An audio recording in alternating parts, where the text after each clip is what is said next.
Hey YouTube, it's Asa'r. I'm here this morning with another video. It's going to be short, but I was thinking about something that kind of sort of caught my attention. And I was watching another video of the 432 drop radio. And it clicked in my head. Yeah, how it clicked something in my head and it makes sense. All of these quote-unquote earthquakes that popular culture likes to, exaggerate. And I say exaggerate into the form of, they say earthquakes are caused by tectonic plates shifting. Well, how can something shift when we know now that we are on a stationary plane? Literally, we are within a stationary plane. Therefore, tectonic plates, quote unquote, are not going to shift on something that's stationary. What is the correlation between so-called earthquakes and volcanic activity? Because think about it. There's a correlation between that. Because you have to realize where everything geographically is realistically located. So if a volcano is erupting, then it is going to vibrate. You're going to feel it. That's what resonation is. But there are no tectonic plates on a stationary plane. And even when I was younger, that never made any sense to me on how plates can move. That makes no sense. And then I think about it, everything that they tell you is a lie. Everything they tell you is literally ass backwards. There are no tectonic plates on a stationary plane. Yahweh causes this plane to shake. He causes it to do it. You have volcanoes which erupt. So there has to be a correlation between the two. At some point, when there's an earthquake throughout California, there must be a volcano that is erupting at the same time on some other parts within this pond that is resonating. So it makes more sense of that correlation. Whenever there's an earthquake, there has to be a volcano erupting somewhere, or vice versa. It makes a lot more sense thinking about it in that aspect than some imaginary tectonic plates that are shifting and moving, causing one part to violently shake. And it's always one. California is known for these violent shakings. But Tennessee, about a year ago, had a small shake. Now, they say there's fault lines. Again, they don't tell you the truth on anything, because they want to make you believe that you're on a sphere that's spinning. A plane is stationary. It does not move. It is a non-rotating flat plane.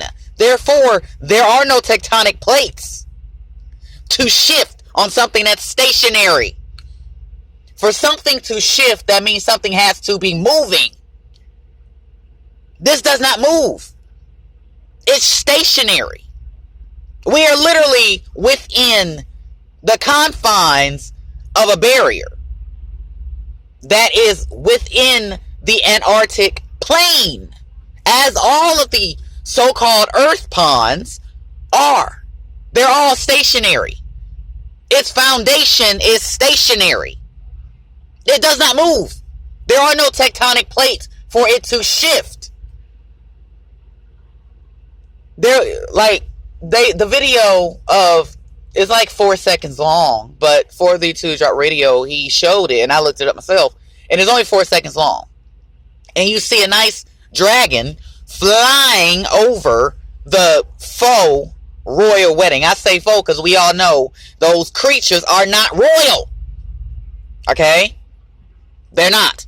There's no pale skin that's royal. So anyway, that's why I say the false royal wedding. It was a dragon literally flying overhead. And apparently people tried to rewind it and it got censored quick. So, yeah, there you go. From looking back in history of everything,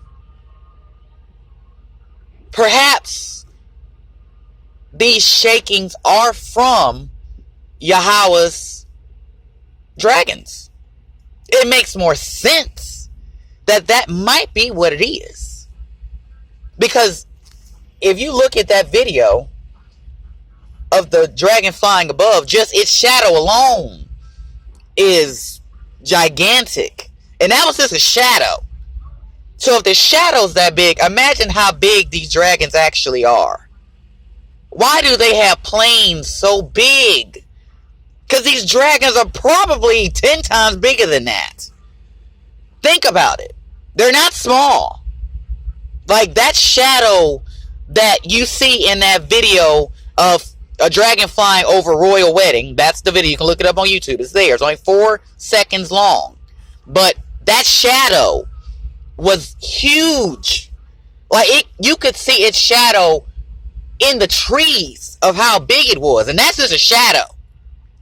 So if the shadow is that large, then the dragon is obviously at least 10 times bigger than its shadow. So utilize that, and that's how big those dragons are. So something that big can cause something to violently shake if it's that big. You have to think about it. But like I said, I had to come out with this because earthquakes are not what they make it out to be. It's not. There are no tectonic plates for a stationary plane. That's the whole point of it being flat and non-rotating. It does not move. The Antarctic plane is stationary. Everything within it is stationary. There's nothing moving. At least not no imaginary plates moving under. No, that is not how that works. Yahweh causes these things to shake. His dragons cause these things to violently shake. You have to think about it. What's going on in the background when these so-called earthquakes are occurring? Something is causing it in the background that they are not telling you. So you have to think about it. The correlation between volcano activity, so-called earthquakes, and, well, dragon activity. I mean, think about it. It makes a lot more sense if you think about it in that aspect versus some imaginary damn plates shifting under you.